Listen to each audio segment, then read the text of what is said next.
I want to thank Congressman McCaul and Congressman Langevin for convening this. I know it is a week coming up that we're going to have a lot of action on the legislative front. I would like to say that it's long overdue.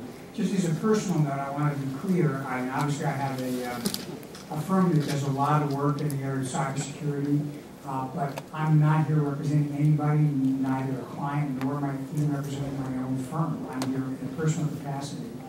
So all the opinions are mine. People might disagree with it. It's just on me as an American citizen.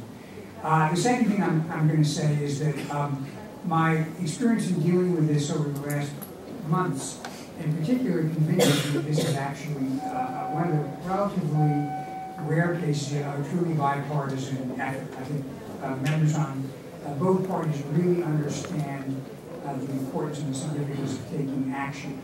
They have the benefit of seeing a lot of classified information which is not publicly available. And frankly, it's a little bit of a handicap in presenting the true nature of what we face to have to restrict to things that are unclassified. But what I have tried to do is collect from open source a lot of specific examples. And CSIS, the think tank, has compiled actually a pretty comprehensive list of just open source based attacks, which when you read them will really cause you to open your eyes and understand what's going on.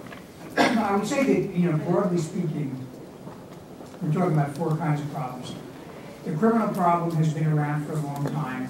I remember when I was secretary, the Secret Service announced a series of arrests related to something like 30 or 40 million credit card numbers which had been stolen in a global enterprise. And if you think about the significance of that, not just to the enterprises themselves, but to the entire e-commerce economy, you see how critical it is to prevent this kind of ongoing activity. Broadly speaking, there are, as I said, four areas of worry. One is criminal. Second is theft of intellectual property. And I think, as Congressman McCaul said, it's been estimated $1 trillion a year is being stolen.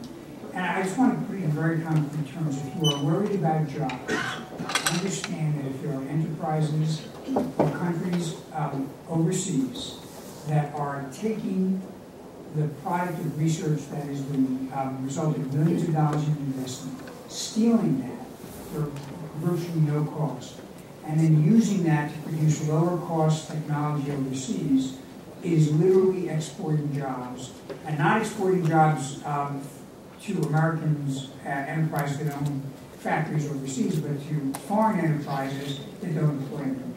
So this is a devastating, ongoing, current problem.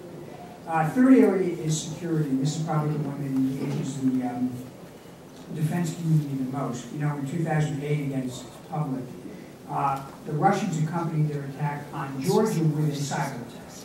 And the U.S.-China Security Commission, which is a congressionally chartered commission, has talked about Chinese military doctrine as explicitly embracing net warfare as one of the domains of conflict. It doesn't take a lot to understand how an attack on critical infrastructure during a time of tension could seriously undermine the ability of a country to defend itself. It could affect not only military systems, but civilian systems. And as the co-chairs of the 9/11 Commission said recently about cyber, we don't want to have another 9/11 in order to learn this lesson. And I guarantee you that the warning here is orders of magnitude greater than the warning we had prior to 9/11, and it's explicit and it's been repeated. The last thing I say as a general point is something that again Congressman McCaul said about being mindful of attacks on his own congressional system by activists who disagree with the point of view he might be advocating legislatively. This is an element of cyber security that is under-discussed. So I want to put it on the table. It would be a very bad thing for this country if people exercising their First Amendment rights or acting as representatives of the people that are duly elected found themselves under attack because through cyberspace because of people who disagreed with them and were trying to intimidate them. We would not accept that in the physical realm, and we shouldn't accept it in the cyber realm. But again, it's a dimension of cybersecurity. To put a little bit of a more specific point on, I'm just going to talk about a handful of documented open source cases from the CSIS report that will give you an idea of the breadth of the things we worry about. February 2009, FAA computer systems were hacked. Now imagine if that hack involved the implementation of tools that not only stole data or information, but actually could affect the operation of those systems. Imagine the potential loss of life, and imagine the potential economic impact if the air system were impeded or somehow taken down. March 2010, Australian authorities said there were more than 200 attempts to hack into the networks of the legal defense team for Rio Tinto executives being tried in China to gain inside information on the trial defense strategy. You're interested in your constitutional rights? How'd you like to have a government that's prosecuting your employees or your citizens use cyber methods to penetrate into your defense in order to beat you in a case? I mean, again, that strikes at something people all consider very valuable. January 2011, hackers penetrated in the European Union's carbon trading market, which allows organizations to buy and sell their carbon emissions quotas and steal more than $7 million in credits, forcing the market to shut down temporarily. Extrapolate that kind of intrusion into financial markets. Imagine if we had an increase in what some people now call outsider trading. That's not where somebody who's an insider trades on confidential information. It's where somebody hacks into a database to get inside information and then uses it to enter the marketplace to defraud other investors.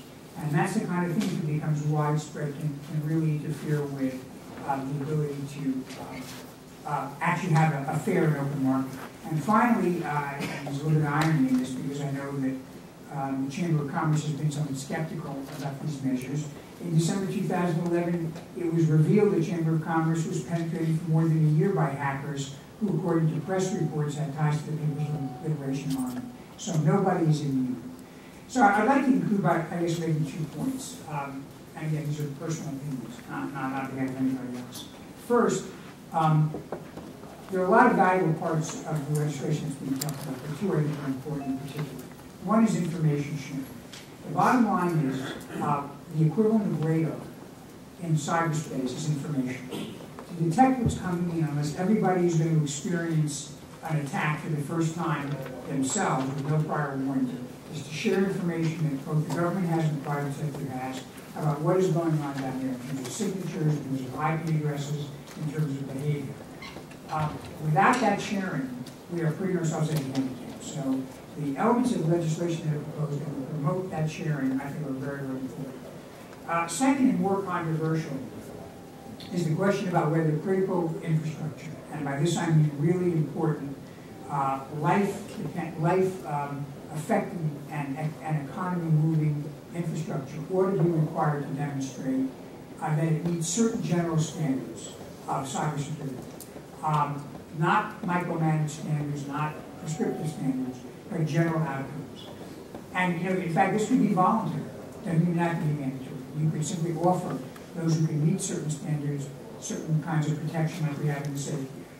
I know there are people who are troubled by this, and I understand that you've got to be careful with regulation, but let me say that this is an area where, because of the level of interdependence, the marketplace, we all depend on each other. If somebody fails, and I know most parts of private enterprise are working hard to protect themselves, but if somebody fails, the consequences will not just be felt by the enterprise that failed, but by a lot of other enterprises. And that's, I think, why having, at a minimum, some kind of standards people can shoot for and can be agreed upon is a critical part of the comprehensive strategy.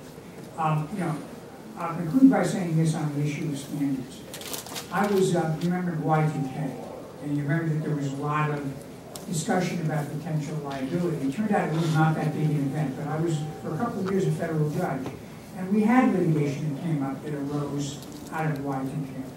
And I will tell you, if there is a cyber equivalent of a major Y2K, you'll get standards, but the standards will be set by jurors in a box rather than through a deliberate process that's undertaken with private and public cooperation. I think if, for business folks who are thinking long-term strategically, they might want to get ahead of that issue of standard setting before the event occurs rather than looking back when we've had the experience of doing it the other way. So with that, Roger, I'm happy to for us.